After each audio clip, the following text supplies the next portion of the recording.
recently, and they're murderers, and they're dropped. They drop them. They take them out of jails, which is very expensive, to maintain the jails. Although they don't do too much maintaining, I can tell you. But they take them out of jails, prisons. They take them out, and they bring them to the United States.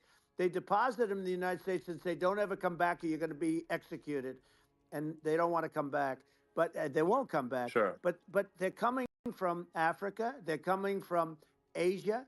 They're coming from the Middle East. They're coming from South Well, America. just They're Earth, coming from rest of Earth, everywhere. basically. And there are a lot of Yeah, really everywhere on bad Earth. ones. It's just an everywhere on Earth thing, and it's just not possible for the United States to absorb everyone from Earth, or even a few percent of the rest of Earth. It's just not possible. Well, So Elon, we're going to have, that's just to yeah, finish this up, we're going to have the largest deportation in history of this country, and we have no choice. Otherwise, we're going to have a country, what they've done to our country. Think of it, with in Venezuela and in some of these other countries, crime is down 50, 60, 70, 80%. And you would be the same. You would have. yeah, I'll yeah, tell you what. Venezuela has not gotten rid of all of them. They've gotten rid of about 70% of their really bad people. Their jails are about 50% uh, put into the United States. Same with other countries. Some sure, are at 30%, some are at 50%. They're all different. But the bottom line is they're all going to be at 100%. Why wouldn't you put 100% of it? yeah, And they're doing it right now while this third-rate phony candidate. Don't forget, I beat Biden. He failed in the debate miserably, and some people said, "Oh, gee, it's too bad. It's too bad he did so badly," or "I did well in the debate." The first night they said, "Wow." One of the people at CNN said that was the greatest debate performance I've ever witnessed. And then 2 days later, they didn't talk about that. They just said he was bad. But that's okay. That's the way I get treated, and I don't mind that at all. What I can tell you is this: we cannot have a Democrat. We cannot have her. She's incompetent. She's as bad as Biden in a it's different. Look, yeah. she hasn't done an I mean, interview since this yeah, whole scam started.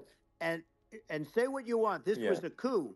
This was a coup of a president of the United States. He didn't want to leave, and they said we can do it the nice yeah. way or we can do it the No, hard way. yeah. No, I mean, they just took him out back behind the shed and basically shot him.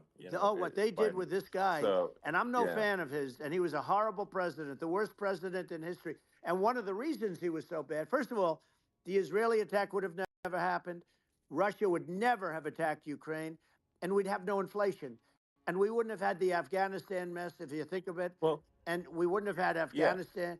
But we think of it, well, yeah. you take a few of those events away, and we have a different world. We would also have No, no no, yeah, inflation was caused by oil. yeah. No, no. I think you're making an excellent point here, which is that when other countries can, that are, are thinking about invading or doing bad things, when they're thinking about that, they're thinking about, okay, what's the American president going to do? And do they fear the American president, or is there someone they do not respect and do not fear? And I think they would they rightfully be.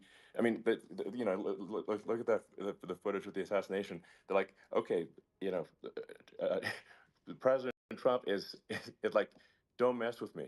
I mean, that's like, whereas I think people are not going to be, and they obviously have not been at all intimidated by Biden, and they certainly will not be intimidated by Kamala. And you have to really think of that in the context of global security. That's that if the American president is someone that, like, evil dictators are scared of, that makes a huge difference to the security of the world. So I had a good relationship with Putin, despite the Russia hoax that lasted for over 2 years. Just a hoax created by Hillary Clinton and Adam Shifty Schiff, some just bad people, just sick people, frankly. I mean, Schiff is a sick person. He's going to end up probably being a senator. It's hard to believe. The whole thing is hard to believe. But, they put our country in danger with that stuff, too. They actually, when they make up stories, and you have to fight your way out of it for a long time. But I know Putin very well. I got along with him very well. He respected me, and it's just one of those things. And we would talk a lot about Ukraine. It was the apple of his eye. But I said, don't ever do it. Don't ever do it. I shut down Nord Stream 2. That was the big oil pipeline, the biggest, I think, the biggest pipeline in the world going all over Europe. I shut it down. Biden came, and then they say, Yeah. I loved Russia. I was a friend of Putin, and I loved Russia. No, he actually said to me one time, he said, if you're my friend, I'd hate to see you as an enemy. I shut down his pipeline, the biggest pipeline. They were looking at that to Yeah. fund, and this pathetic president gets in there, and the first thing he did, one of the early things he did, is he shut down Keystone XL pipeline, which is our pipeline that would have employed 48,000 people, pipeline workers, shuts it down. That was, a massive job that Obama refused to allow. Yeah. I allowed it in my first week because it was jobs and it moved oil. And by the way, in a much more environmentally friendly way. It's underground. It's not a truck that catches on fire or a train that catches on fire. But think of it. He shut down the uh, XL pipeline, the Keystone XL pipeline. He Yeah. shuts that down and he approves the Russian pipeline, Yeah, it doesn't make any right? sense. It's like it's inconsistent. Um, certainly but I mean, I think it's just worth emphasizing, to listeners the immense importance of whether the United States president is intimidating or not intimidating, and how much that matters to global security. Because there's some real tough characters out there, and if they don't think the American president is tough, they will do what they want to I do, know every one of and them. it puts the whole Yeah. world in danger. Elon, I know every one It's of a them, big and I deal. know them well. I know Yeah, Putin. I know President Xi. I know Kim Jong Un of North Korea. I know every one of them. And let me tell you, people will say, "Oh, this is terrible." He said, "I'm not saying anything good or bad. They're at the top of their game. They're tough. They're smart. They're vicious, and they're going to protect their country. Whether they love their country, they probably do. It's just a different form of love, but they're going to protect their country. But these yeah, are tough people at the top of their game. And when they see a Kamala or when they see Biden, Sleepy Joe, they can't even believe anything bad to Iran. But they knew not to mess around. Iran was broke because I told China, if you buy from Iran oil, it's all about the oil. That's where the money is. But if you buy oil from Iran, you're not going to do any business with the United States. And I meant it. And they said, we'll yeah, pass. yeah. They didn't buy oil. Other countries, likewise, Sure. you want to buy, you're not doing business with the United States. And they were at a point where they had no money for Hamas. They had no money for Hezbollah. They had no money for any of these instruments of terror. And it was amazing. In fact, there were articles when I was leaving, which is hard to believe, actually, especially when you look at what's happened to our country. Our country is so bad right now. It's such a different place. We were respected. Think of it. 4 years ago, we were so respected to a point where when I said don't buy oil, they didn't buy oil, but they had no Yeah, money yeah, and Israel would have never been attacked.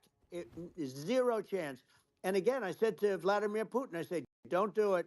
You can't do it, Vladimir. You do it, it's going to be a bad day. You cannot do it. And I told him things that what I do. And he said, no way. And I said, way. And it's the last time we ever had the conversation. He would never have done. I got along well with him. I hope to get along well with him again. Getting along well with them is a good thing, not a bad thing. I got along well with yeah, Kim Jong Un when I met with President Obama just before entering. It's a sort of a ritual, and I sat down with him and we talked. It was supposed to be for a very short period of time. It turned out to be a long period of time. I said, "What's the biggest problem?" He said, "North Korea." I had that problem worked out very quickly. It was nasty at the beginning with Rocket Man and all the different things, yeah. but all of a sudden I got a call. Those were some epic tweets, by the way. Yeah, they Those were were no, like they were epic. absolutely. Everything he said that he has a red button on his desk. I said I have a red button on my desk too, but my red button is much bigger, and my red button works. And then I called him Yeah. Little Rocket Man of Little Rocket Man. Anyway, here's the bottom line. All of a sudden I got a call from him and they said they want to meet. They want to meet me. And we met, Yeah. as you remember, we met in Singapore. We met also in Vietnam. And I got along with them great. We were Yeah. in no danger. But Yeah. President It's because Obama thought they we were going respond. to end up in Yeah. a nuclear war with him. And let me tell you, he's Yeah. got a It's not lot of true. nuclear Yeah, stuff, too. He's exactly. got plenty of nuclear. It's He can do plenty of it's damage. So, yes. I mean, it's because I mean, people like Kim Jong Un, they respond to Yeah. strength, not weakness. Well, And he and he and I and got it. if you He and I project had a good strength, they, relationship. you're good. Remember, I Yeah. remember I met him and we walked onto his land. Nobody ever walked onto his land before. I walked onto. I wouldn't say. Yeah. Let's That bring was up cool. Secret Service again. I wouldn't say they were thrilled when I did that. I walked onto his land, and it was an amazing period. But we were not in danger with him because of me. I always Yeah. say that we have enemies on the outside and we have enemies on the inside. We have some really bad people in our government and people that are and controlling of the people. I mean, I'd mention names, but I don't. I really don't want to give them the credit. But we have some really bad, and I say they're more dangerous than Russia and China. If you have a smart president, a president that gets it, we are not in danger from those countries because they need us and they need our help. I mean, we forced Obama. If you think about it, Obama and Biden and Bush, to a certain extent, in all fairness, forced Russia and China together. And if you're a history student, the first thing you learn is you cannot let Russia and China align. But then they also got, if you take a look, Iran, and they have North Korea. That's, they call it the axis of evil. In the old days, you had the axis of evil. Here we have a modern day axis of evil. These are powerful countries, very heavy nuclear, which is the biggest threat. Yeah. The biggest threat is not global warming, where the ocean's going to rise one eighth of an inch over the next 400 years. And you'll have more oceanfront property, right? The biggest threat is not that. The biggest threat is nuclear warming, because we have 5 countries Well, now that yeah. have significant nuclear power, and we have to not allow anything to happen with stupid people like Biden. Biden did something with Russia. There was no chance of him ever going in. And when I left, and then after I left, they started forming big armies on the border with Ukraine, right? And I looked at that, and I thought he was doing that because Putin's a good negotiator. I thought he was doing that to negotiate. But then Biden started saying such stupid things. For instance, he said that it can be a NATO country. Now, Russia, for as long as there's been NATO, has said we're never going to agree to that, and we go right up front and say that. And we did things and said things through this president with a low IQ, very low IQ.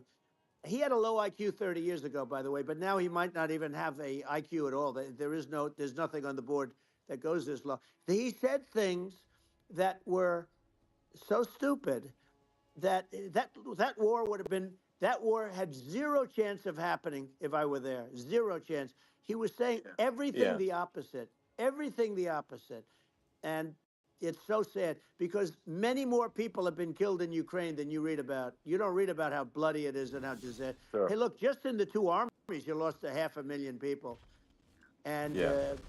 Ukraine's having a hard time. Ukraine, I don't know if you saw Yeah. the article recently, and it's true. You don't hear the true story. But if you think about it, Russia's gone. Russia defeated Germany with us, and they defeated Napoleon. They've been around a long time. They're a big fighting force, Yeah. Sure. and it's Of course. very unfair. And Ukraine now doesn't have enough men. They're now using young men and very old men to fight, and we're in a very bad position. And I'm not going to blame exclusively, but I can tell you I could have stopped that, and a smart president could have stopped that. It wouldn't have happened. But we had Yeah. a man that actually made it. It made it more prevalent. It was so bad. The words that he was using, the stupid threats coming from a stupid face that he was using. I said, this guy's going to cause us a war. He's going to cause us. And let me tell you, Yeah. it can Yeah. lead to World War III. That can lead to World War III. The Middle East can lead to. We have numerous places that could end up in a Yeah. World War III right now for no reason No, whatsoever. I think you're right. I think people underrate the risk of World War III, and it's just when you're looking at the risk of global thermonuclear warfare, it's game over for humanity, and that's it's something that people have, I think, after the end of the Cold War, people have become complacent about, but they actually have forgotten that there are currently a lot of nuclear missiles that have targeting parameters for the United States from other 100%. countries. And one of the things And has it. We're going to have the best Iron Dome in the world. We need it, and we're going to make it all in the United States. But we're going to have protection, because it just takes one maniac to start something. We're going to have protection, and we're going to have. Why shouldn't we have an Iron Dome? Israel has one. Some other places yeah, have one that nobody even knows about, frankly. But Israel has it. We're going to have an Iron Dome. But with all of that being said, to me that's so important, the most important. But with all of that being said, the election's coming up, and the people want to hear about the economy and the fact that they absolutely, sure. can't buy groceries because they don't have enough money to buy groceries. The inflation has killed them. Food prices are up 50, 60, even 100% in some cases.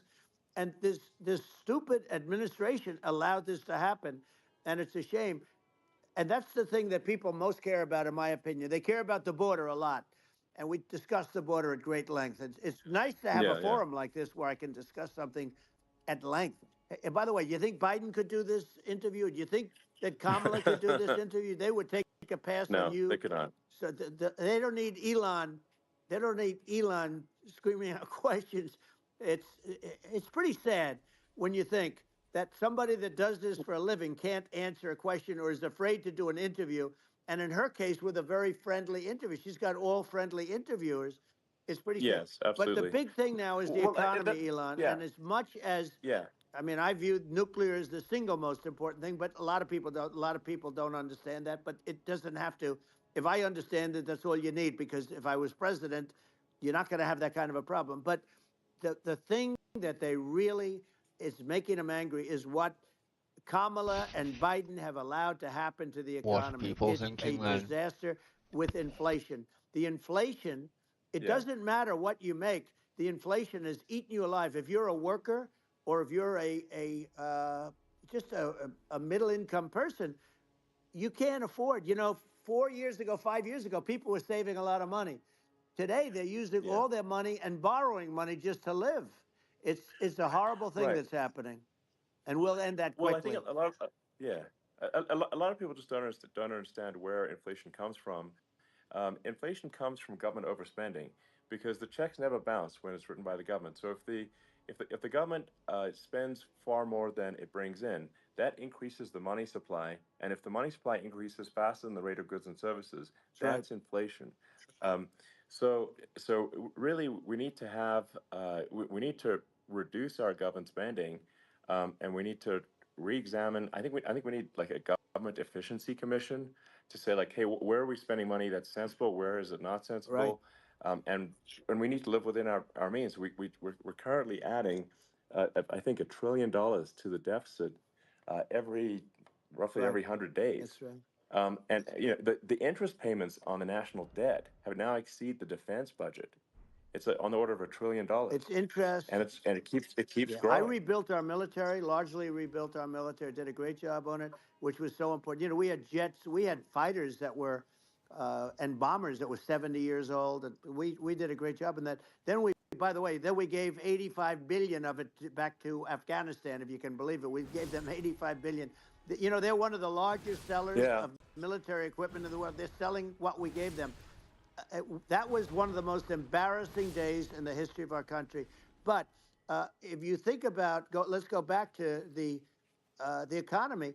We have to bring energy yeah, prices down. Energy started at the price of gasoline. Now your cars don't require too much gasoline, so you have a good, and you do make a great product. I have to say, I have to be honest with you. thank That you. doesn't mean everybody should have an electric car, but these are minor details. But your product is incredible. But the Thank you. gasoline, Elon, is the cost of energy. Not only gasoline, it's the cost of heating your house and cooling your house. That has Sure. to come down. They get into office, this country will go out of business because they're going to go to an energy policy that's not sustainable. Wind and different things. You're not going to have anything. Yeah. And I know you're a big fan of the AI, and I have to say Yeah. that AI, and this is shocking to me, but AI requires twice the energy that the country already produces for everything. So you're going to have to build. We're going to have to build a lot of energy if our country will be competitive with China, because that's our primary competitor for this on the AI. You're Sure. going to need a lot of Well, I mean, electricity. You're going to need tremendous yeah, electricity, like almost double what we produce now for the whole country, if you can believe it. sure. Well, just going, back to this, like this basic thing, which that people try to make it sound complicated, but it's not. But inflation is caused by government Right. overspending. Would you agree that we need to take a look at government Yes. spending and have perhaps a government efficiency commission that just tries to make the spending sensible and so the country lives within its means, just like a The person does. waste is incredible, and nobody It negotiates is. prices. You used to have a lot of people making jets, and you end up with two companies, and they'll probably try and merge at some point. I mean, I went through it like Air Force, just a thing like Air Force One. One of the first documents they asked me to sign, a general walks in, sir, would you please sign this document? And what is it? Air Force One. That's with Boeing, which is basically two planes, two 747s, and the price was Yeah. $5.7 billion for two planes. Now they're Wow. highly sophisticated. That's They're insane. even nicer than your plane, okay? But much more sophisticated. They're very. I won't say what's on it, but they got a lot of stuff on it. Anyway, but it's Sure. 5.7. I That's a crazy It's a number. crazy number, but I said I'm not going to pay 5.7. I'm not going to do it. I said, who made the deal? Obama and his people. I said, well, then I know the deal's no good. I'm not going to do it. And over a course of about 4 weeks, by my saying I'm not going to do it, I got the price reduced by $1.6 billion for the exact same plane. Other than we had a nicer paint job, if you want to know the truth. But for the exact same plane, I saved one. And I said to Boeing, man, you guys must make a lot of money if you can reduce the price by that. But now what I do hear is that they're going back to the Biden administration and wanting big cost overruns, because they see these dopey suckers in there, and they'll end up getting some of the money back. But I shaved it by $1.6 billion for the exact same plane, and you can now take that and multiply that out times thousands of other Exactly. items, and Multiply it by yeah, a the zillion, numbers are and yeah, yeah. astronomical. I agree with you. Well, I mean, if so, I mean, I think it would be great to just have a government efficiency commission that takes a look at these things and just ensures that the taxpayer money, the taxpayers' hard-earned money, is spent in a good way. I'd be happy to help out on such a commission I'd love if it. it were formed. Well, you're the greatest cutter. I mean, I look at what you do. You walk in and you just say, "You want to quit?" They go on Yeah. strike. I won't mention the name of the company, but they go on strike, and you say, "That's okay. You're all gone. You're all gone." So every one of you is gone, and you are the greatest. You would be very good. Oh, you would love it. But if you look at Argentina. Well, I'd be happy to Yeah, by help the way, out. congratulations. I Yeah. just looked at the number of people that are listening to you and I chat. We'll call it a chat. But Yeah. congratulations. This is very good. I mean, it's great. And you're an interesting character. The new head of a place called Argentina, and he's a big, Malay's awesome. he's great. And Yeah. he's a big MAGA fan, that he ran on MAGA. And he took it to an extreme too. He ran on MAGA, and I hear he's doing really a terrific job. It's called Make Argentina Great Again. It worked out perfectly. He came in, he bought a lot of hats, he brought everything, but he's doing a big job. He really cut. And I'm hearing Yeah. they're starting to do pretty well. Inflation's getting down. They had like Yeah. Exactly. 2,000%. They had inflation like not normal inflation. They had the real deal. But we're going to Yeah. have that pretty soon. We have. I think we Yeah. have the worst inflation we've had in 100 years. They say it's 48 years.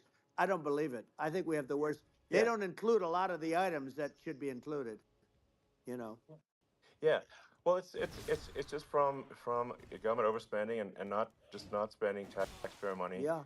effectively, and having just like so many departments you can't even name them all, um, and what Malay is doing is he's cutting government spending, he's simplifying things, he's having putting in regulations that make sense, and I and we're Argentina overnight is experiencing a giant improvement That's in right. prosperity, but it's also a lesson for the United States, which is that um, Argentina used to be one of the most prosperous countries in the world, um, in Right. in the I think in the 30s, 40s, and because of bad government policy, it ruined the country.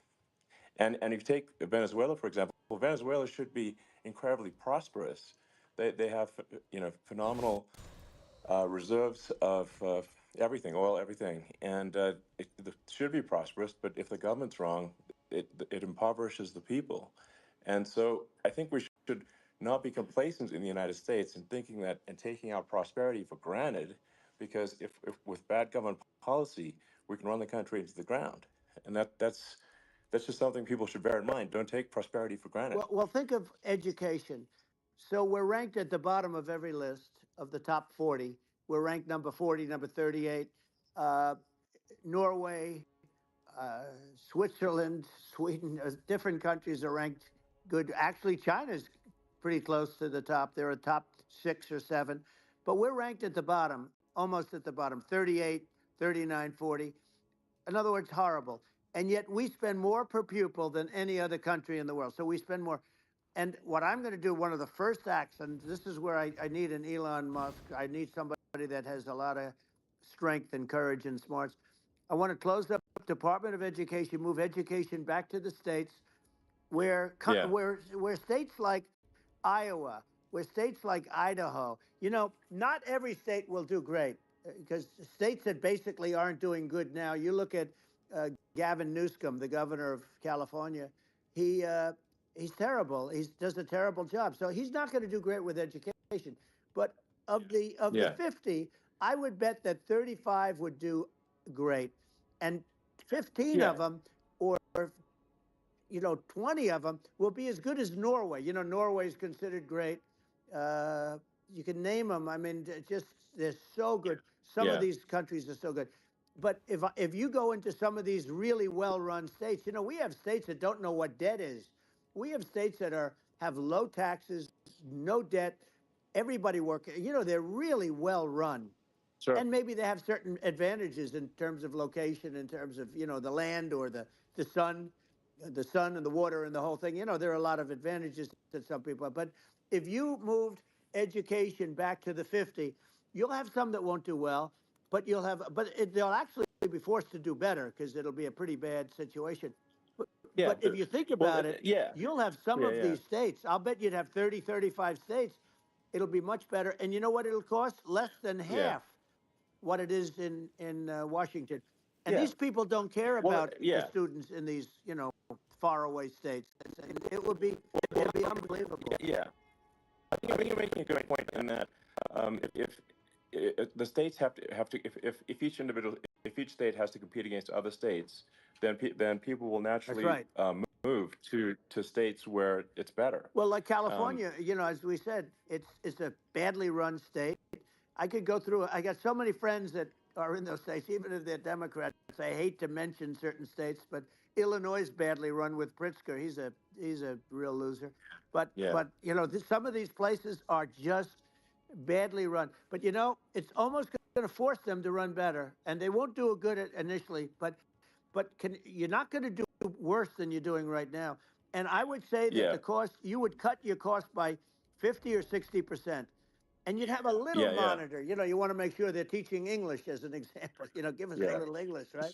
Sure, yeah. Right? No, but I mean, to what some of these governors are doing so badly. I mean, they got so many people moving out of their state. They should get U-Haul Salesman of the Year award because they're driving so much U-Haul It's sales. actually It's just amazing. people moving out. Isn't it amazing to you as a businessman that they can even survive? Like Illinois, so many people are leaving, and you wonder, how do they survive?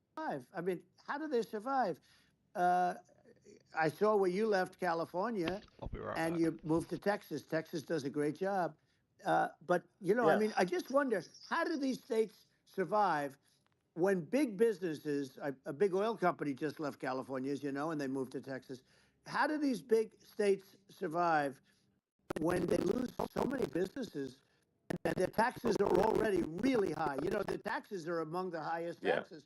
You almost wonder, how do they continue on? And in many cases, the governors don't do a good job, and they're crime-ridden places. You wonder, how do they continue to just go on? It's not Well, a good I think there's situation. I mean, I think the only thing that's going to force some of these states to change is if they risk bankruptcy and they're not getting bailed out by the federal government. Right, right. Well, That's you're the gonna only thing have that's going to that. get them to change. You remember the Yeah, area in California where they had that, where I guess somebody had sticky fingers and they stole a lot of money, and they went into a form of chapter, and it was very yeah, nasty yeah, for a period of time. But now it's probably the most popular place in all of California. So at some point, something like that may have to happen. But the problem is, you can't penalize people that loan money to the state when you have incompetent people like a Pritzker. Look, the family didn't want him in the family business, and then he ends up being governor of Illinois. So what is he going to be? Is he going to be a great governor? And you have people. I could name every one of them. I got to know every one of yep. these, and some are very good, and some are just horrible. Well, I think that I mean the larger point here, too, as you're saying, like a lot of people are concerned about the economy, a lot of people are concerned about inflation, and inflation is effectively a tax on people that save money, Yeah, and for people that are working day to day, it's just a form of taxation, and if we can solve the government spending problem, we'll solve the inflation problem, which means people will have a better standard of living, and yeah. that's a really big Well, the deal. people that got hurt Um, worst are the people that did it the way they were taught to do it all through, their younger life and their young life and their whole life. The people that saved money and then they got no interest on their money and inflation destroyed them. And frankly, they were almost better off if they didn't do anything like that. I mean, those people have been absolutely decimated, and we're going to bring those people back and help those people. We've got to get the prices down. When I look at bacon costing 4 or 5 times more than it did a few years ago, sure. when you look at some of the food products in grocery stores, people go, they can't believe it. They used to be able to buy a whole cart, and today, a lot of people just don't have the money. They go in and they can't buy anything. They look at Yeah, it's sticker I shock. think They it. call it Yeah, sticker shock, right? I think it really just comes, like I said, I think it just comes down to really, I guess, two things, which is that if you solve government overspending, you solve inflation, which improves living Right. standards of the average person, and then if you deregulate, like have sensible regulations, so because a lot of the regulations are nonsensical and cause the cost to be extreme for no reason, but unless you've got effective deregulation, like Reagan did a great job on deregulation in the 80s, but it's been 40 years since we had That's right. anyone really. I mean, during your administration, we made some progress, but I think there's an opportunity to make, I think, radical progress with sensible regulation. Yeah. And Well, if Elon, we those two things, yeah, those are the big yeah deals. we set a record. We did more deregulation and more restrictions on all of the different businesses than any other president. Remember I had the rule for everyone we put in, you have to get rid of 10 or 12. And we did Yeah, radical cuts on all of that, and a lot of that's being put back by this administration. And we did radical cuts on things that weren't necessary. But we were all set. We had the best economy ever, maybe in the world. And then what happened is COVID came in, and we had to focus on that, and nobody knew what it was. And I always say I got good marks on economy, good marks on military. We knocked out ISIS. We did so many different things. We rebuilt. But, I never got the credit that we really deserved on what we did with COVID. We never got the credit. But if had that not happened, a gift from China, from Wuhan, came in from Wuhan, the Wuhan labs, and I always said it, and it turned out to be right. But yeah, had that not happened, we were set to start reducing debt.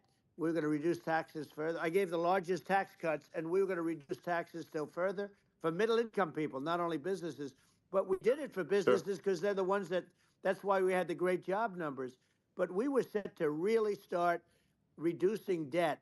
And, we're sitting on the biggest pile of liquid gold anywhere in the world, bigger than Saudi Arabia, bigger than Russia. And we were going to drill, and we were going to make so much money. We were going to supply Europe with oil. I had stopped the Russian pipeline, and we were going to supply them with oil and gas. We were going to make a fortune. And then the COVID came in, and we really had to divert. Then what happened is when they came in, we kept a lot of businesses alive. If I didn't do what we did, we would have had a 1929 type depression. But the problem is when Biden came in, he got trillions of dollars and just started spending it stupidly. You didn't need it anymore. We got over that bad period where everybody was dying and feeling, it was just not a good period. Interestingly, during his administration, many more people died during his administration of COVID than during my administration, and we really got the brunt of it. But people don't realize more people died during his administration than ours. But it diverted us from doing what I wanted to do. But we had the greatest for almost 3 years. We had the Yeah. great, and you know that probably better than anybody. So many of your friends said to me, the best years we've ever had in business were during the Trump years, and also said that African American, Hispanic American were so incredible. They were having the best Asian American women, men, young people without a diploma, young people that graduated from the best colleges, from MIT, from the Wharton School, from all of the great colleges, Harvard. Yeah, yeah.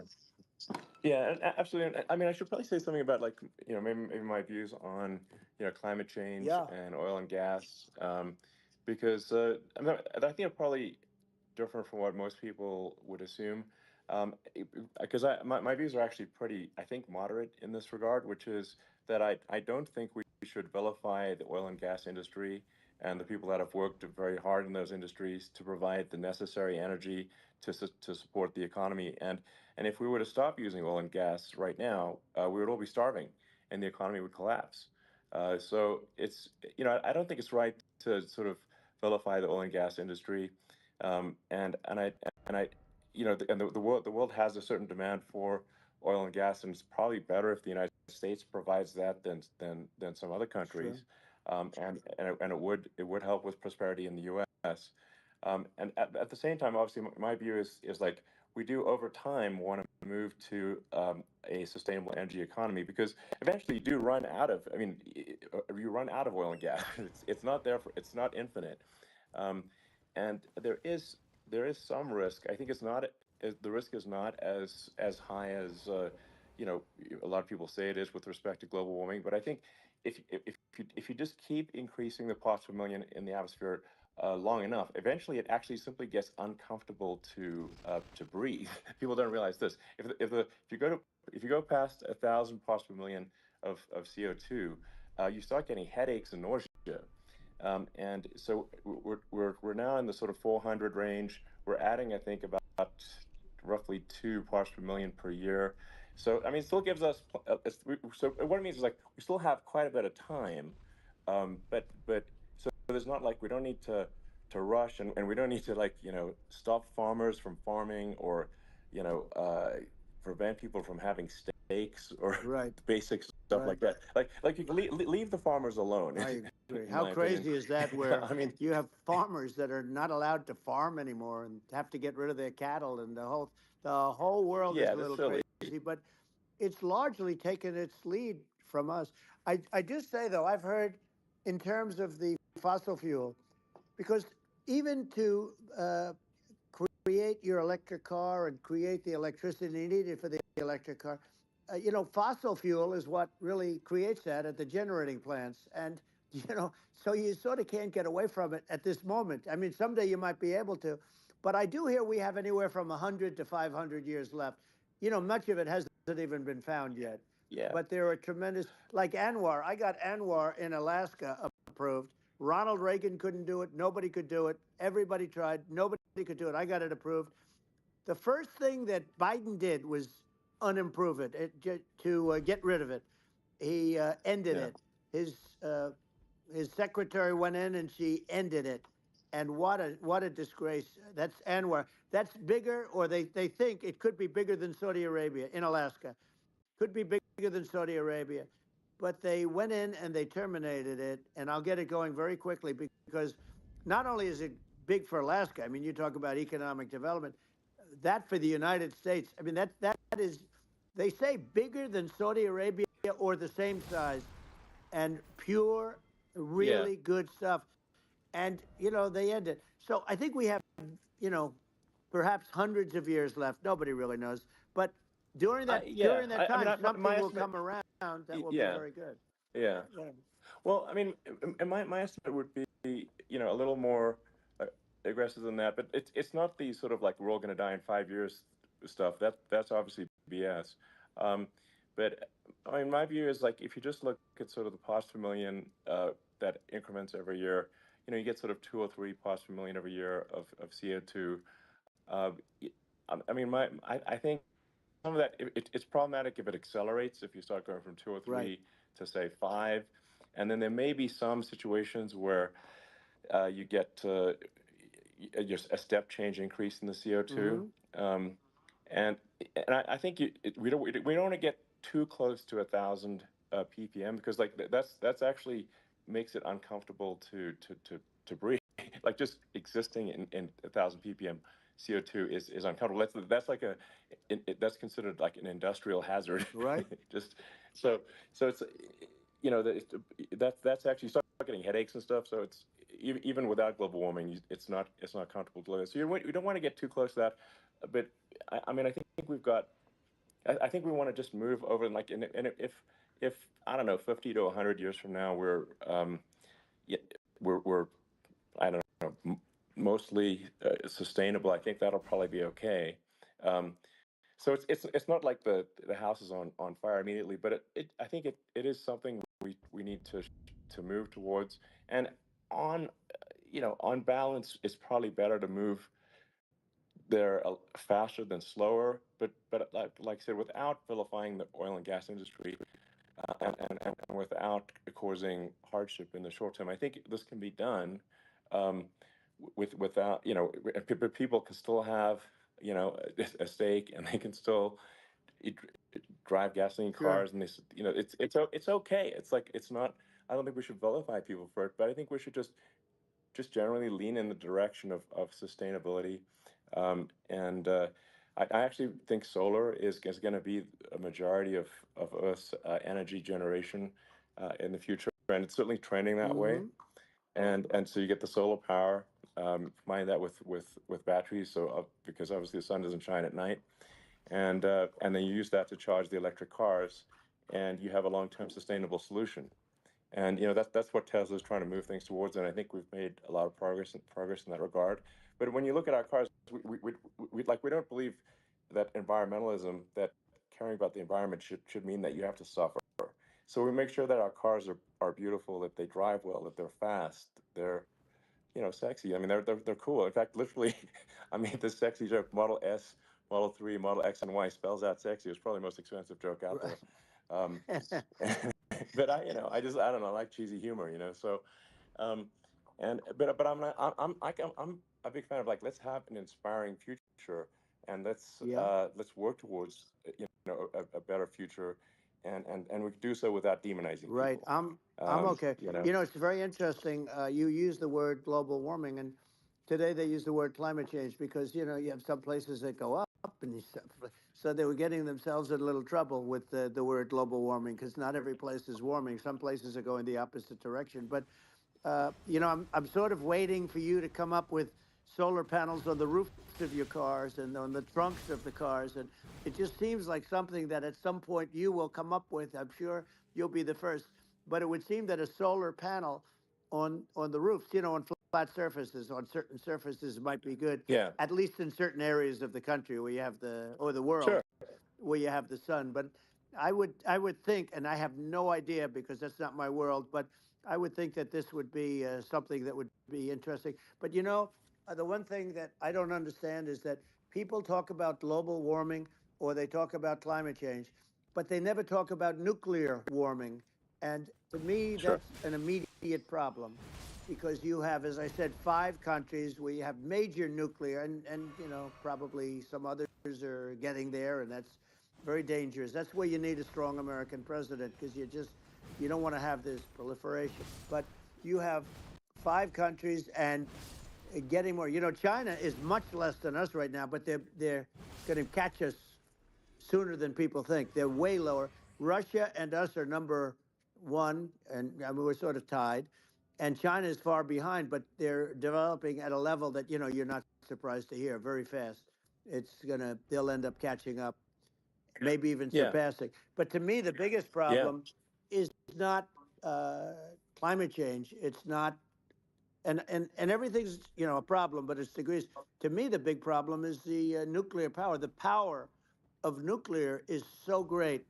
And when I talk yeah, yeah. about Nuclear power is underrated. It's I'll awesome. prevent World War Yeah. III, Oh, I will. But the okay. truth is that you have to, because this is no longer army tanks going back and forth and shooting at each other. This is Yeah. a level of destruction and power that nobody's ever seen before. Yeah, and actually, there's the bad side of nuclear, which is a nuclear war, very bad side. But there's also, I think, nuclear electricity generation is Absolutely, you're underrated, right. and it's actually, people have this fear of nuclear electricity generation, but it's actually one of the safest forms of electricity generation. It's just a huge misunderstanding. Um, and if you look at the injuries and deaths, caused by, say, I mean, I'm not going to try to pick on coal mining, but just any kind of mining Right. operation, and there's a certain number of injuries and deaths per year. And you compare that to nuclear. Nuclear is actually way better. So it's underrated as an electricity source, and I think it's something that's worth reconsidering. But there's so much regulation that people can't get it done. So that Maybe they'll have sort to of change the have it, name. The name is just, it's a rough name. There are some areas yeah, it's a rough when name. you see what happened in Good bad right. branding. The We'll have to branding's rough. rebrand it. We'll have to give it a good name. We'll name it after you or something. You know, no, No, it has a, hey, it has a branding problem. When you see what happened it does have a branding problem. when you see what happened in Japan, where you're Well, no, right no, about it. It's amazing. it's actually not that bad. So like after Fukushima happened in Japan, like people were asking me in California, are we worried about like a nuclear cloud coming from Japan? I'm like, no, that's crazy. It's not even dangerous in Fukushima. I actually flew there and ate locally grown vegetables on TV to prove it. Um, and and I donated a solar water treatment, yeah, a solar powered system for a water treatment plant, and Yeah, but you haven't because the been danger feeling is so just well lately, and I'm worried about no, it. no, but I mean, I'm only kidding. it's I'm only fine, kidding. it's like Hiroshima and Nagasaki were bombed, but now they're like full cities again. So Right. it's Well, that's clearly great. not That's great. something that That's um, great. so it's not as scary as people think, basically. But Yeah. um, let's see. I mean, are there some other topics we should touch on?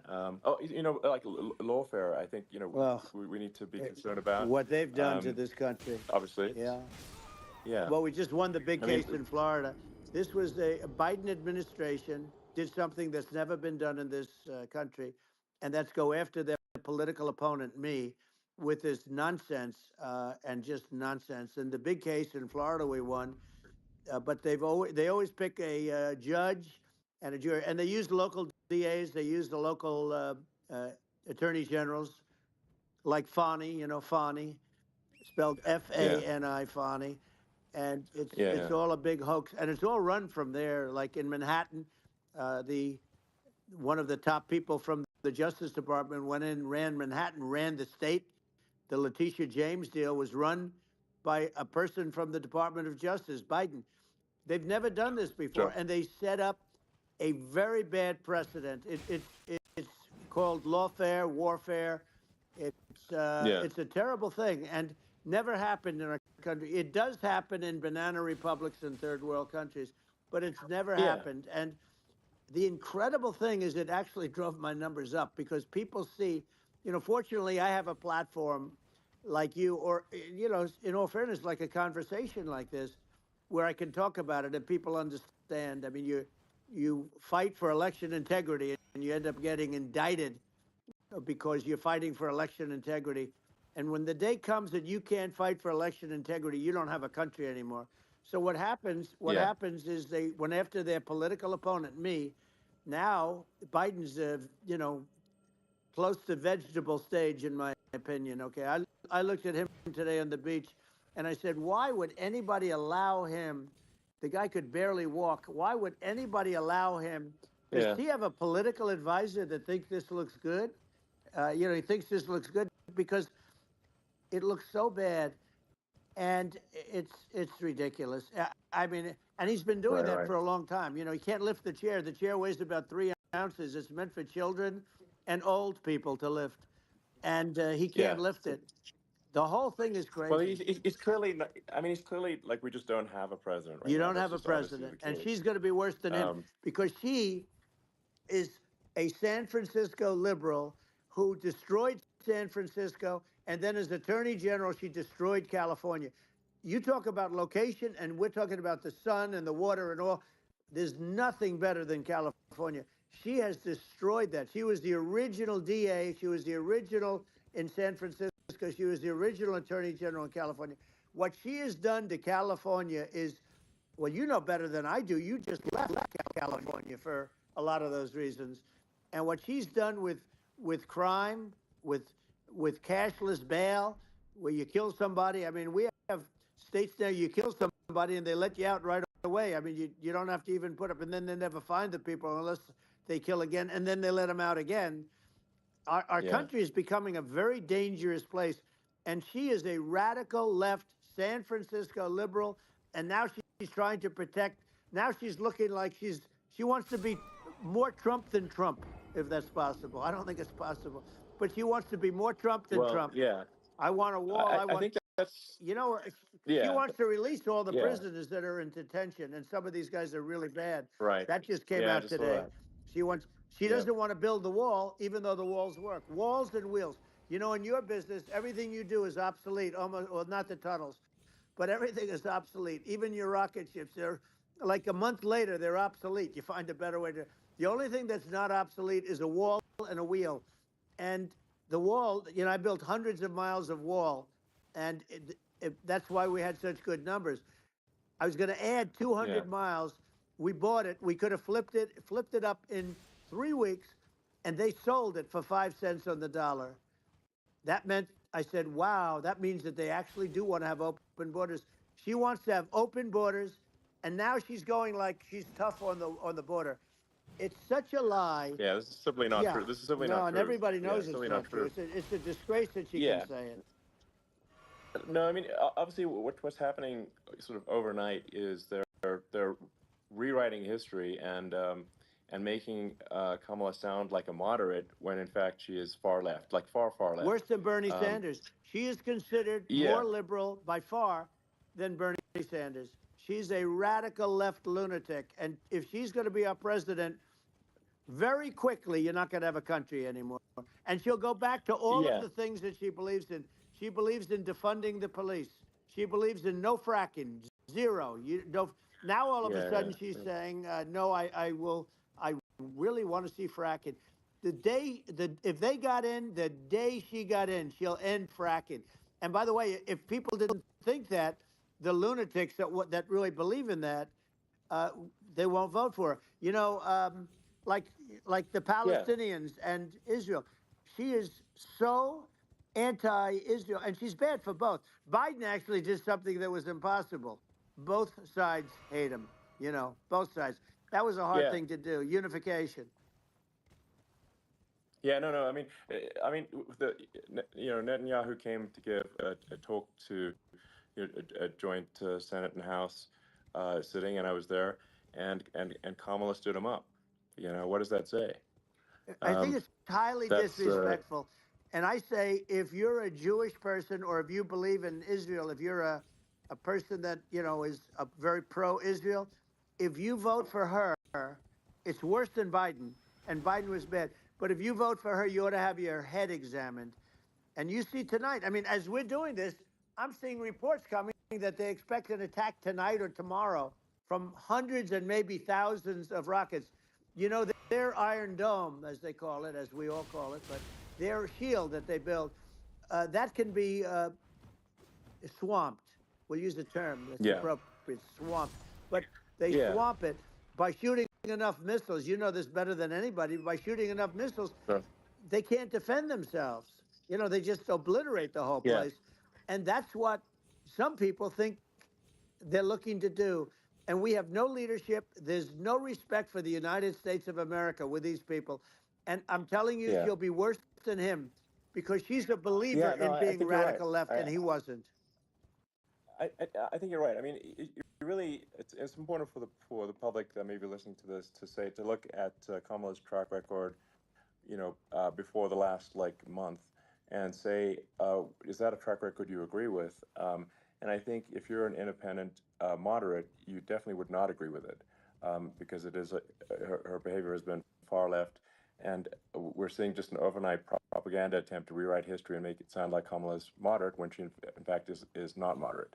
Well, Um, so I her think that running mate approved, signed into legislation, tampons in boys' bathrooms. Okay, now yeah, that's yeah, all that's I have to weird.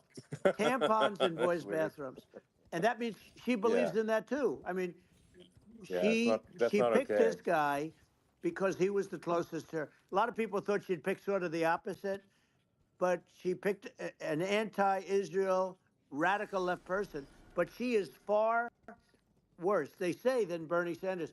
If we have her as a president, if we have a Democrat at this moment as a president, I don't think our country can survive. I think it's a massive. I think we're in massive trouble, frankly, with the Kamala administration, and that's my honest opinion.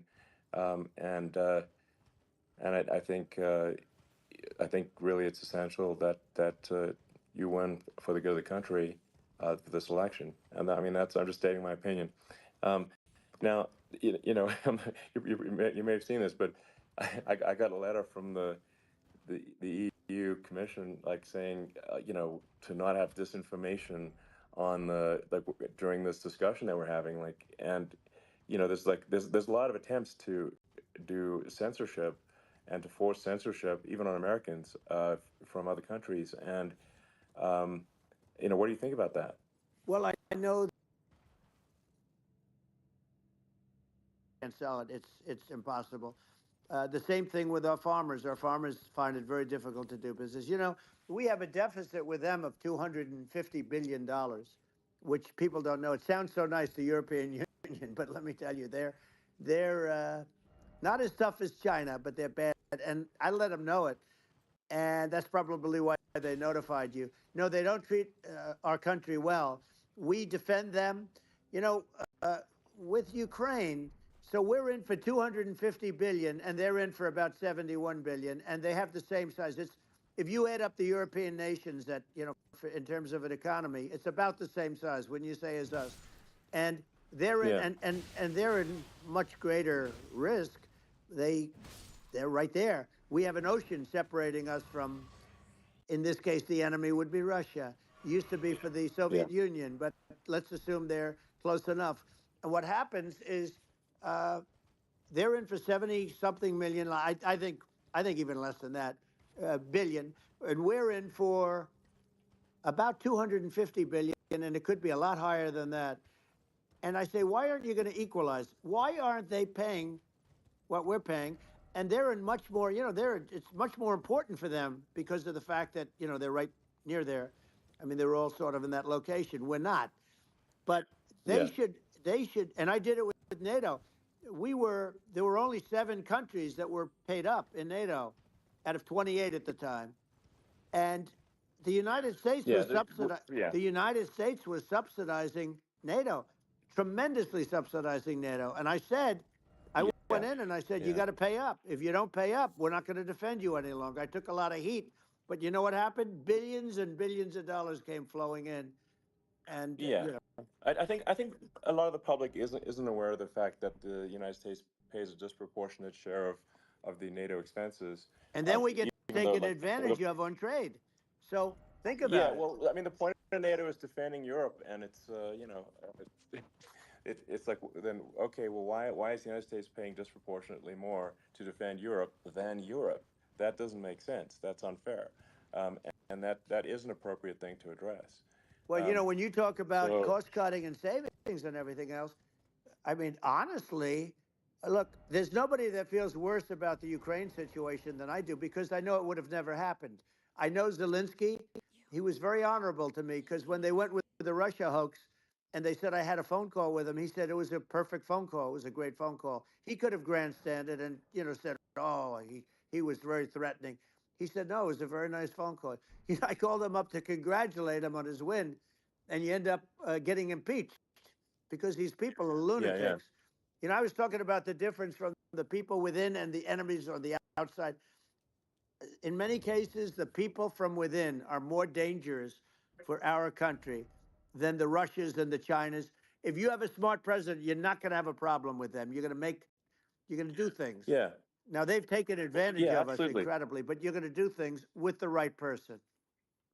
Yeah, well, I think it's obvious that you're a believer and an advocate of free speech because during your first term as president, you were attacked relentlessly every day, often very unfairly with with false attacks, and you didn't try to shut down the media, you didn't try to uh, inhibit their freedom of speech, and I think that says a lot. Well, the good thing is that you and I have, and some people, very few, we can get the word out. Although sometimes it's hard because they don't want to print it. Like we're having a great conversation right now. Kamala wouldn't have this conversation. She can't because she's not No. smart. She's not a smart person, by the way. She can't have this conversation. And Biden, we don't even have to talk about it. I mean, he couldn't have this conversation. He would have given up on the first half of a question. He would have walked out. He would have said, "Where am I? Where am I going?" So anyway, but Yeah, no, he wouldn't have this. that's true. Not a lot of people would have this conversation, but we cover a lot of territory. But the beauty is that we can have a conversation, and Yes, you can I'm actually able have a to get it conversation. out without because I get treated unfairly This by is the a really press. big point. You can actually have a conversation with you, Yeah, it's nice, isn't it? and you can't have a conversation with Biden or Kamala. It's not possible. That's true. Um, It's this is like talking to an NPC. no. So it's just Well, impossible. but think of it. We need a man or person who's unbelievably sharp in order to stop all the nuclear danger and all the dangers that I'm talking about. And I got along with all these. I got along with Kim Jong Un. We had dinner, we had everything, and he really liked me, and I got along with him really well. By the way, he's the absolute boss over there. A lot of people said, "Oh, do you think he really?" That's for Let me sure. tell you, I saw things that you don't want to know about. He is the boss. But we had a good relationship, and he doesn't like Biden. He considers him a stupid man. He said he's a stupid man. Well, at least he speaks his mind. But in this country, you're not sort of allowed to say it. But I guess you are. You should be allowed to say it if Yeah, it's true. But we need smart people, and we need people that have an ability to lead. And she doesn't have that ability. Can you imagine? Now yeah. Chairman Xi very well. Can you imagine her and him negotiating, or No, it's even silly. It would be standing silly. together? It is the whole Yeah. concept is ridiculous. She is terrible. She's terrible. But she's getting a free ride. I It saw a would. picture of her Yeah, yeah, on Time magazine today. She looks like the most beautiful actress ever to live. It was a drawing, and yeah, actually, yeah. she looked very much like our great first lady, Melania. She looked, didn't look, Yeah. she didn't look like Camilla. That's right. But of course, she's a beautiful woman, so we'll leave it at that, right? Yeah, well, maybe like I think part of what people in America want to, people in America want to feel excited and inspired about the future. They want to feel like the It's future is true. going to be better than the past, and that America is going to do things that are greater than we've done in the past, reach Right. new heights that make you proud to be an American and excited about the future. Um, They want the I American think dream this, back. They want the American dream back. More important than anything else.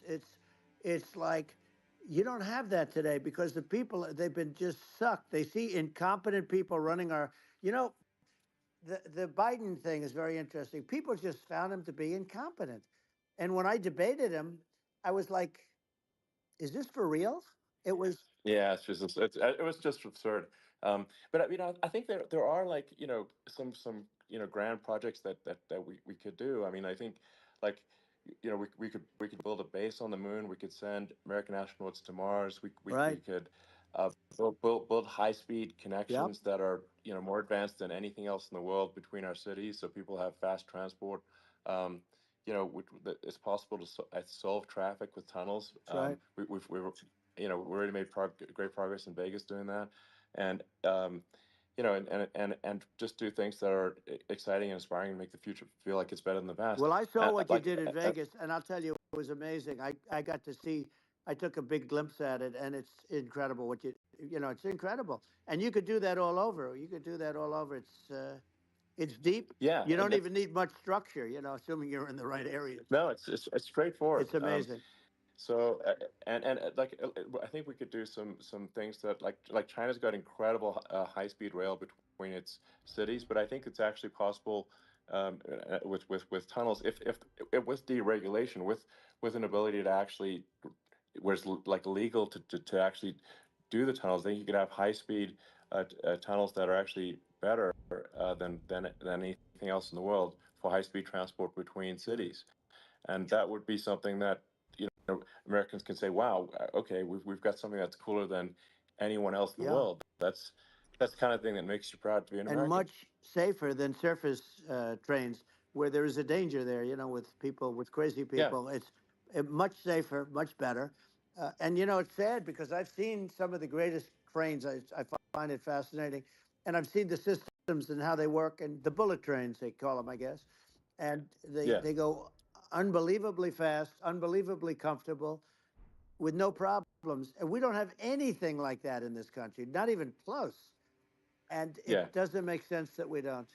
Doesn't make sense. yeah. And I think also like there's I'm kind of hopping on the excess regulation, but I think something that um that I think people can generally understand is that what happens with laws and regulations is that there's more and more of them every year, and unless there's a process to clean them up, eventually everything becomes You're right. illegal, and that actually it slows down the development of new technologies.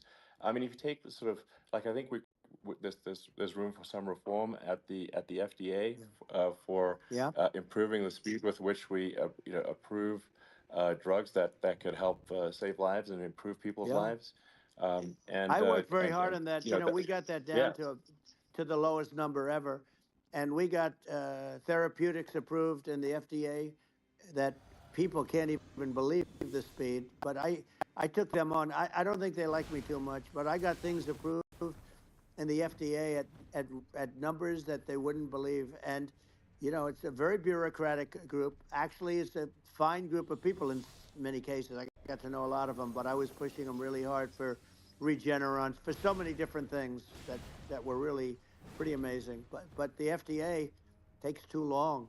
It's 12 years to get a product approved. I got it down to 4, and I yeah, got some things done very quickly. But it's really something that is going to have to be worked on because it takes too long. Just takes too long. yeah. It just takes too long, and it's you end up in the same with the approval, but it's just it takes years instead of something that I think could potentially take Yeah. months. That improves people or takes forever, and then we just we just ossify as a society. Uh, we can't make any Yeah. progress, and that's it's a really big Well, deal. Elon, just So getting back to the FDA for 1 second, I got something done called Right to Try. This is where you can go in, and if you're terminally ill, you can use a space age, medicine or whatever it may be. We have the best doctors, the best labs in the world. We really do. And but people would go to other countries because you couldn't use the product, even if they thought it worked, because it's going through the FDA. I got it approved yeah, where you can yeah, you basically you look. Nobody wanted, the doctors didn't want it because of the liability. The country didn't want it. Our country, because they didn't want to get sued. These are people terminally ill. The insurance companies didn't want it, and the pharmaceutical companies. Nobody wanted it. I got everybody into a room, and we came up with an agreement that you won't get sued. And also, they didn't want it on their record. If somebody's terminally ill and they die after taking a drug, they didn't want that on their record. So we set a separate list. If somebody was, so it wouldn't count as a negative. yeah, Okay. And as you know, we got it yeah, done. We have saved Right to Try. They've been trying to get this done for 58 yeah. years. And it sounds simple, but it wasn't, because I mean, the insurance companies, nobody wanted it, but we got it done. Sure. Somebody signs, you sign a document that you're not going to sue the insurance companies, the country, you're not going to sue anybody. And we got it done. And we're saving tens of thousands of lives. Right to Try. Hopefully, you never need it. But if you Yeah. do, you don't have to travel to Asia. People, Right. if they had money, they go to Yeah. Asia, they go Sure. to Europe. If they don't have money, they go home and die. That's what happened. They'd go home and Yeah. die. Well, I mean, and actually, to give Europe some props here, it's like if a drug is approved in Europe, which has a crazy amount of regulations, it should obviously be approved in the U.S. Yeah. I mean, they get more regulations than we do. So what? Why would a drug be approved in Europe and not in the U.S.? That's crazy. Well, we did it. We did Um, something that really they've been trying to do it for 50 years, and they just couldn't get it done. And I got it done, and it's really something. But you're right. Some people go to Europe because a drug isn't approved here, but it's approved in Europe, and it's a drug that, generally speaking, would yeah, work. It's pretty crazy. You're absolutely. right. And I think so, as long as people are properly informed of the pros and cons and like these are the risks, this is the risk, and like you make your own decision. Yeah. Um, that makes sense. Well, I think just So in sort of closing up. And by the way, I'm looking at the numbers. You got a lot of people listening. I hope you don't get yeah. nervous because you got a lot of people listening to you right now, like 60 million or something. What is that number? It's crazy. It's amazing how you can see that right away. How many? What is the number? Wow. What is it? Well, Wow. I think in Wow. terms of people that, that That's bigger than you said. You said 25 and you're much more than double that number, 25 million. I think you're going to be 60 or 70. And I guess over a period of time. Hey, I congratulate you. Do I get paid for this or not? well, I think actually in terms of the number of people that will hear this conversation over the next few days to Right. weeks, it's going to be hundreds of That's what they millions. say. Yeah, that's good. Well, look, it's an Yeah. honor. Yeah, I just asked this, are you better off now or were you better off when I was president? Nobody's better off now. People, we put out polls on that and nobody's better off now. Inflation has killed it. And they also feel very unsafe. You look at what's going on with a lot of different things. You look at the riots we had at the Yeah. colleges over, I mean, it's ridiculous, but Right. all of the riots, they just feel unsafe. And now they really feel unsafe because you have a new form of crime. It's called migrant crime. I call it Biden Well, migrant yeah. crime. Maybe I'll call it Well, Kamala migrant crime. But I mean, with all these things, I always try to get to the ground truth by just asking people. And my mom lives in New York, and I was like, Mom, do you know, have any of your friends, been attacked or assaulted? And she said, yeah, three of her friends in three it's separate crazy. incidents were assaulted just in recent months, just walking around the streets of New York. And I said, well, did what happened to the people that assaulted them? Oh, nothing. They got away. Like, and they just They know that always get away. nothing's going. And they don't even bother reporting it because there's not they know that they're not going to people are not going to get prosecuted.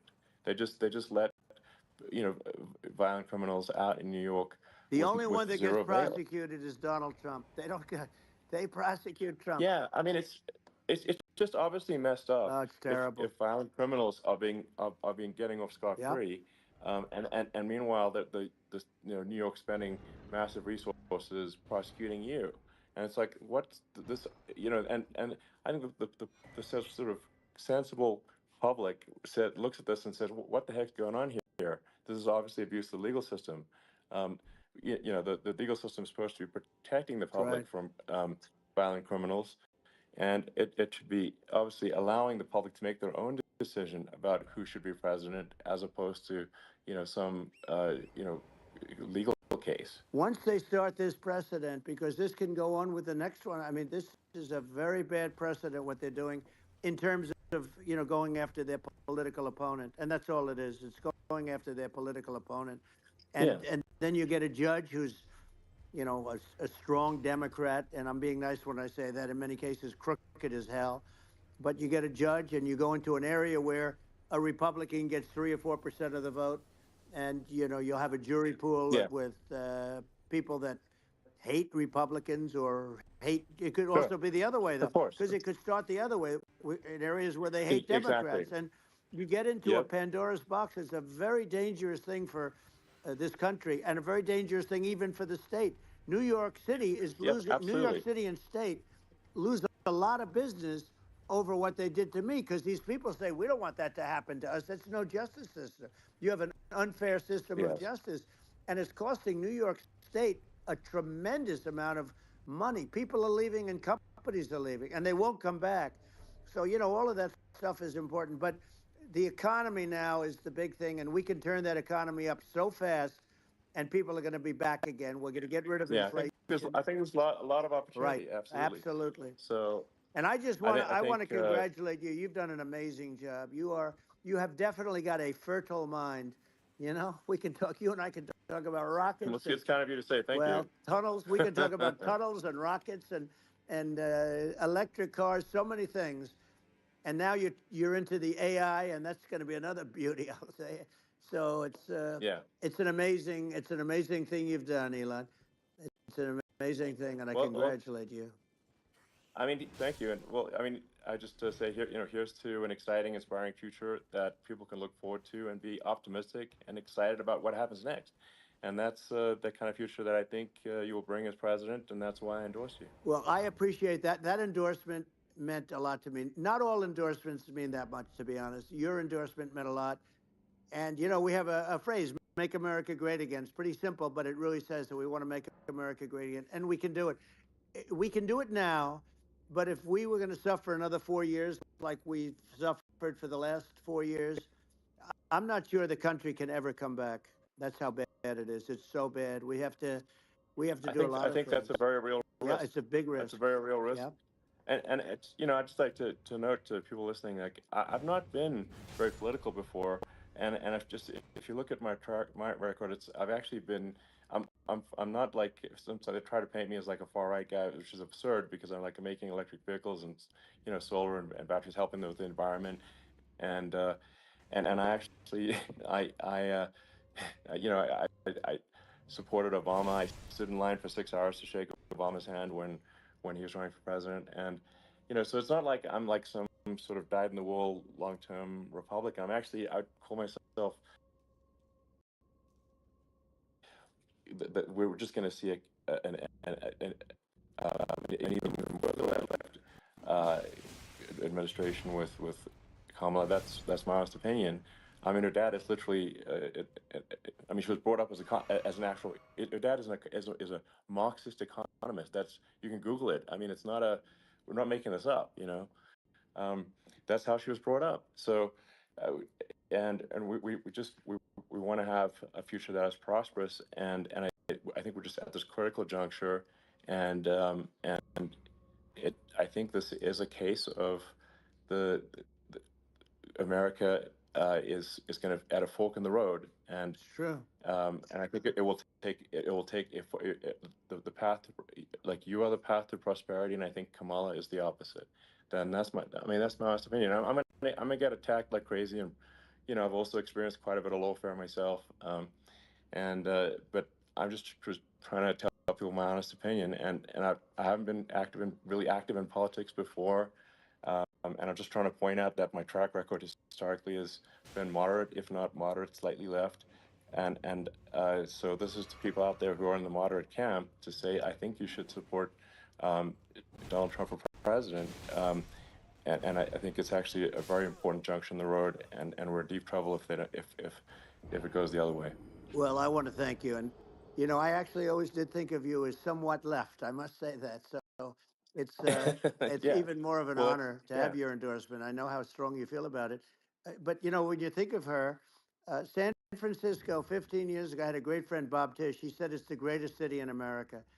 And now it's almost not livable there. And California likewise. And she was involved in the destruction of San Francisco and the destruction of California. And she will be involved in the destruction of our country if people are so unwise as to elect her. And I hope that doesn't happen. And I hope the elections are going to be run honestly. And we're going to turn this country around. We're going to do things and we can do it fairly quickly. And we have to get rid of the criminals that have been, given to us by other countries as they laugh. They laugh at Yeah. us. They think we're stupid to accept these people. These are radical, stone cold killers in many cases and terrorists. And they're in our country by the hundreds of thousands. Yeah. And we have to take Yeah. them out.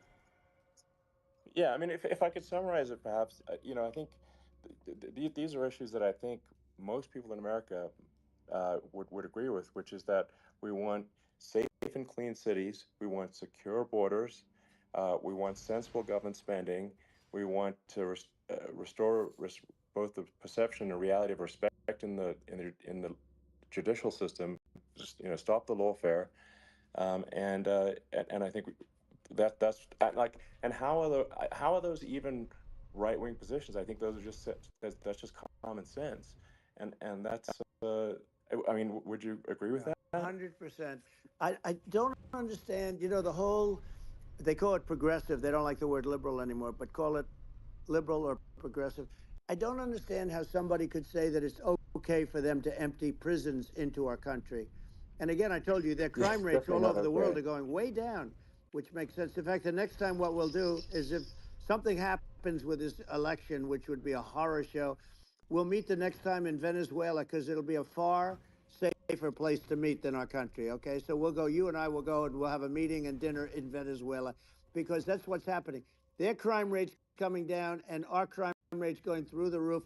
And it's so simple. And you haven't seen anything yet, because these people have come into our country and they're just getting acclimated, and they don't know about being politically correct law enforcement or lack of law enforcement. And our police, I have to just end with this. We have great police, we have great law enforcement, but they're not allowed to do their job. They have to be able to do their job Yeah. without being destroyed. Well, absolutely, and it's obviously demoralizing if you're a police officer risking your life to to arrest violent criminals who could kill you and do kill you sometimes, and then you arrest the violent criminal, and then the DA doesn't prosecute, and they just let the guy out. Right. Well, then, like, why should a police officer risk their life uh, to arrest a violent felon Well, even if worse, if Elon, nothing's going to happen? even worse, they prosecute the police officer. They go after it, and they prosecute the police officer, and they take away his pension, they take away his Yeah. job, he loses his family, he loses his house. Well, I thought it was very telling, like incredibly telling, that when there was that case where sort of a gang of thugs beat up police officers. I think it was in Times Yep. Square in New York, and and then nothing happened to those guys. They were let out, zero bail, and I think a bunch of them were given free tickets to California. Well, what is I mean, that is a gross indignity against the United States, and that's how, I mean, this is insane. Like, have we lost all pride? What that How can such a thing be allowed to occur? I've never seen anything. You know? We see where they get shot. It's a very dangerous profession, but it's something they're very proud of, and they want to be able to do their job. But I've seen them get shot. I've seen a lot of things, but I've never seen where these guys are standing in the middle of a big street, everybody watching them, and they're literally boxing, like punching, stand up fighting a police officer. There were two of them, and Yeah, yet about six yeah, of yeah. these guys, and they're punching the hell out of them. And in their own country, they would be dead if they did that. They'd be shot. They Yes. would be shot instantly. And they come from these countries, and it's taking them a while to realize that we don't do that in this country. But in their own Yeah. country, if they stood on a street and had a fight with a police officer, they would be shot. There's no political correctness. The guys that beat up the cops. I mean, and they're let out. This is Well, we're going to unacceptable. change it, Um, and we're going to get them out of the country. When I first got involved, they said you couldn't get them back to these countries. You couldn't take them back. In the case of Guatemala, Honduras, El Salvador, some others, you couldn't get them back. And I said, really? Oh, you can't get them back? Because under Obama, he couldn't get them back. They'd fly them in, and they'd put planes on the runways in these countries, so you couldn't land the plane. They'd bring them back. And the generals told me, sir, we can't bring them back. The countries won't accept MS-13 gang members. They won't accept them.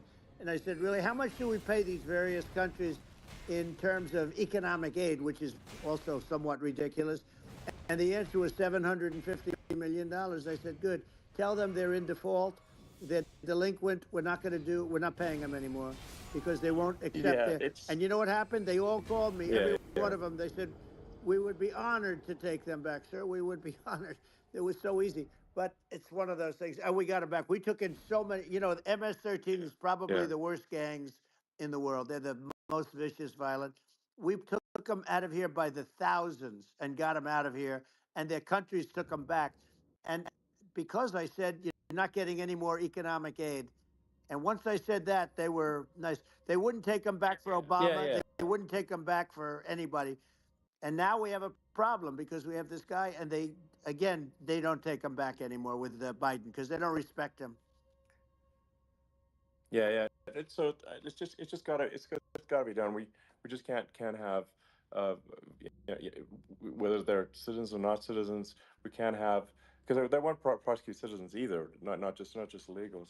So uh, that you can't have violent, repeat violent offenders that are not that that don't get incarcerated, That's right. because they will obviously, by definition, com- continue uh, to hurt people. And I think where part of this comes from is that there's um, and I do sort of consider myself liberal in some ways. I mean, it's just that you want to have empathy for Right. people. Obviously, you want to have empathy for people. I totally agree with that. You want to have empathy, but you also have to have empathy for the victims of the criminals.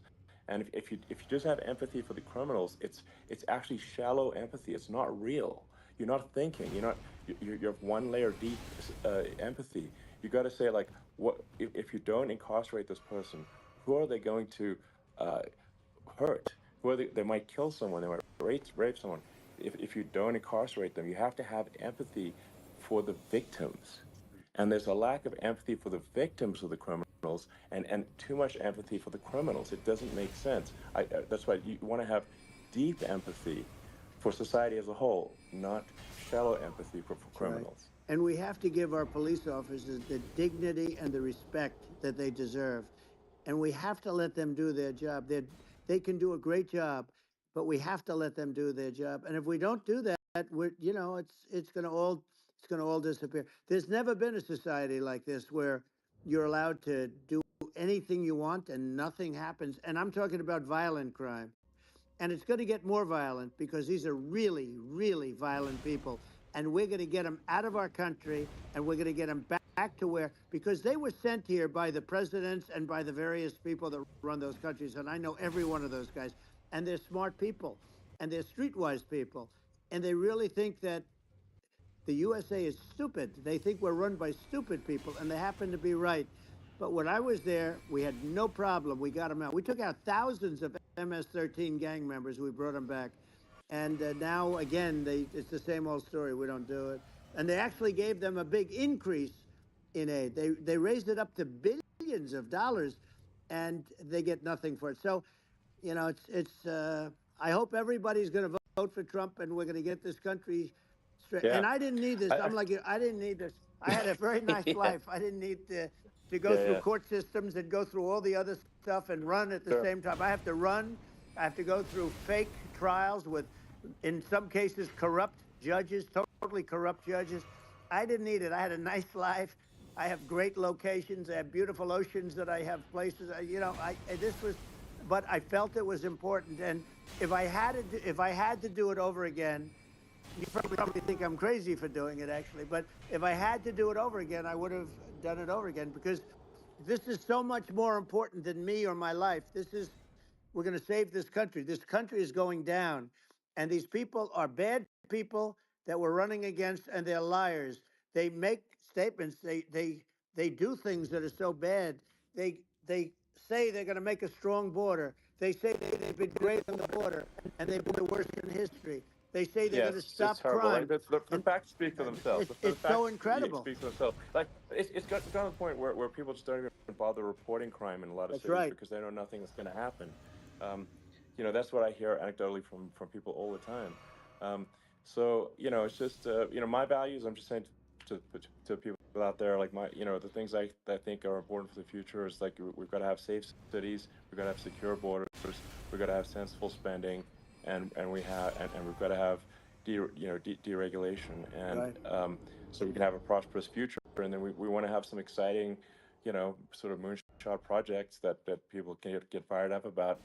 And that's the future I'm looking for. And I'm pro environment, but I'm not against. I'm not like I don't think we should vilify the oil and gas industry because they're keeping civilization going right now. And but I do think we want to move a reasonable speed towards a sustainable energy economy. Those are my values, and I think, and so I mean that's uh, why I'm supporting you for president. Well, I So appreciate it. We're going to give incentive to companies to come into our country, not to leave our country. We're going to be giving tremendous incentives. We want companies to build here, not to build in other locations. And we want to create jobs. And again, it's about the American dream. You don't hear about the American dream anymore, Elon. You don't hear, you're the American dream in the truest sense, but you don't hear about the American dream anymore. And you're going to hear about it. People, they need that incentive to go out yeah, and do it. And they're going to love their lives. I mean, they're going to look forward to getting up in the morning and going to a job that they love, not a job that they can't stand, or not any job at all, where they have no money, where they yeah, literally have no money, and then they end up with violence and lots of other problems. No, we're yeah. going to do some great things. And I learned a lot in the first. We had a great economy and all of that.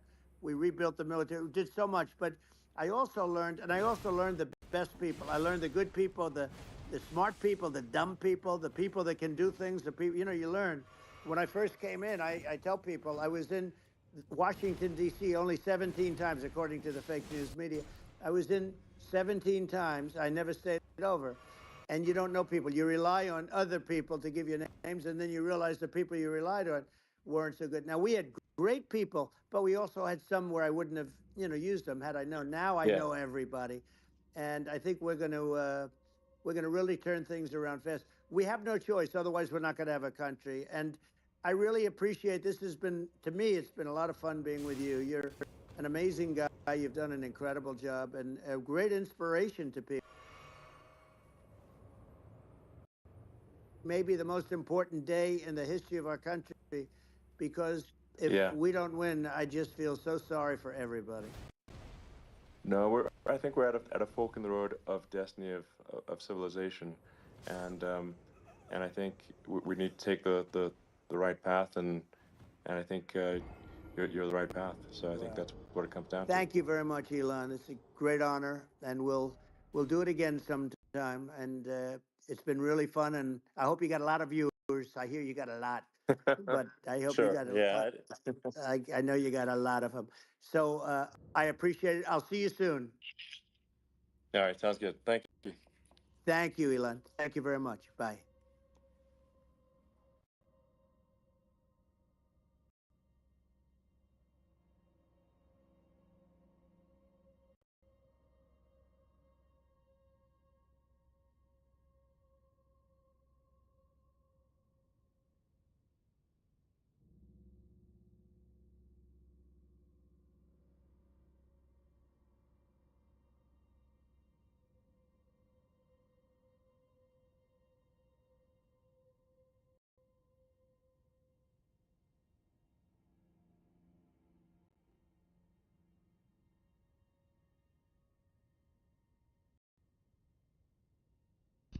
Just give me a minute.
people think.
Yeah, so I think some of like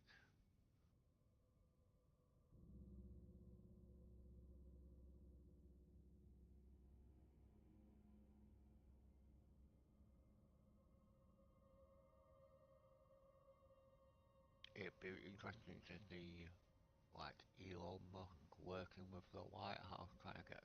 I mean, he already does, right? With Star Starlink.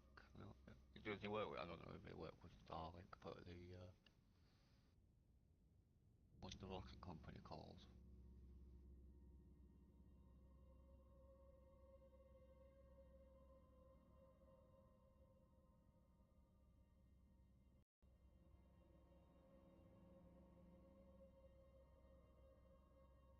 SpaceX. Yeah.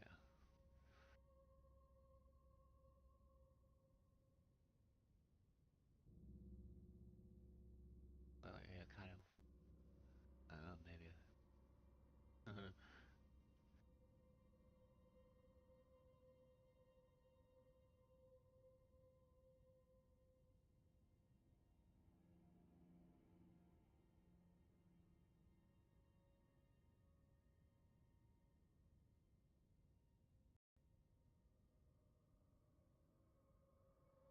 I always thought like, how do NASA, SpaceX get along? But I guess they do.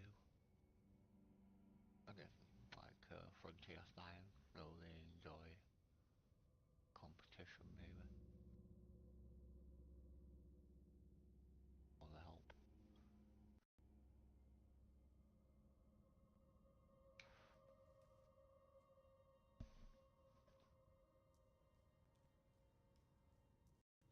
Elon Musk wanting tunnels all over America is crazy.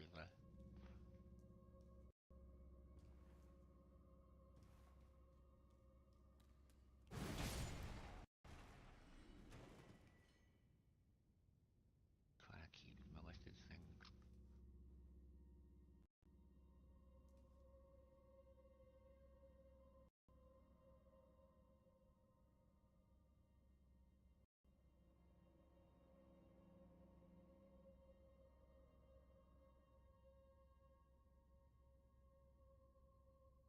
We're gonna put up the converse.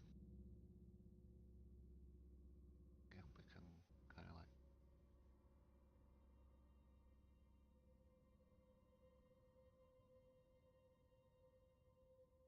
go up through.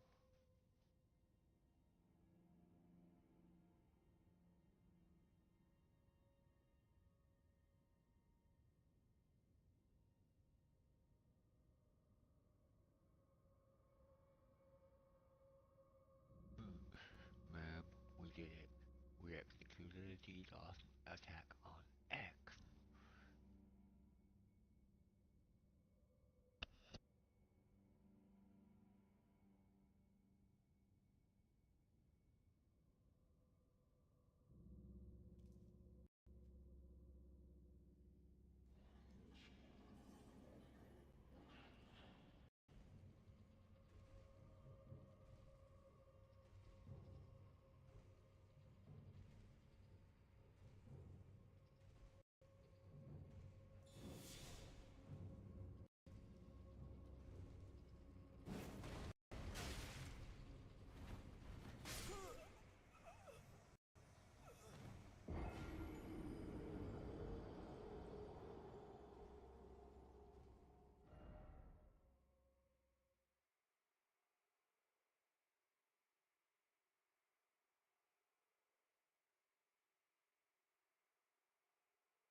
been the Geek Gene. You guys are awesome. Thank you and goodbye.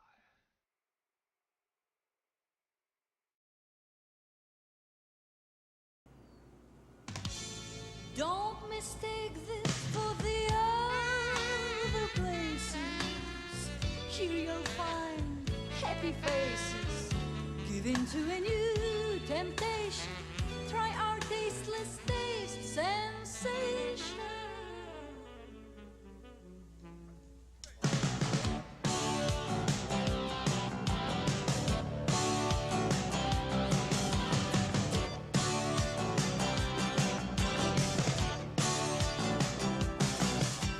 Americans, you know we love junk food, 'cause commercials make it sound so good. We buy more and more if the slogans are cool, though it might not taste the way they say it should.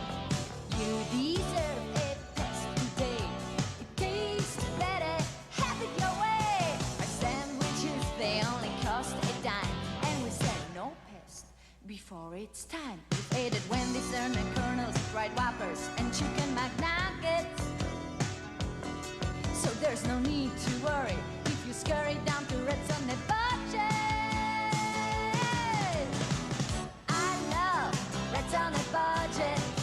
Have one with everything on it. You love Red's on a budget. It's time. Time has finally come.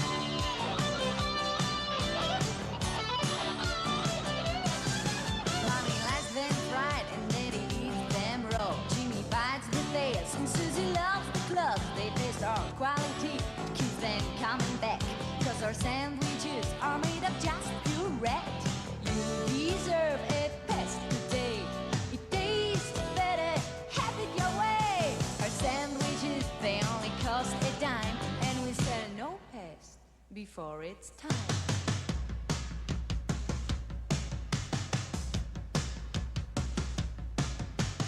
Jack, spread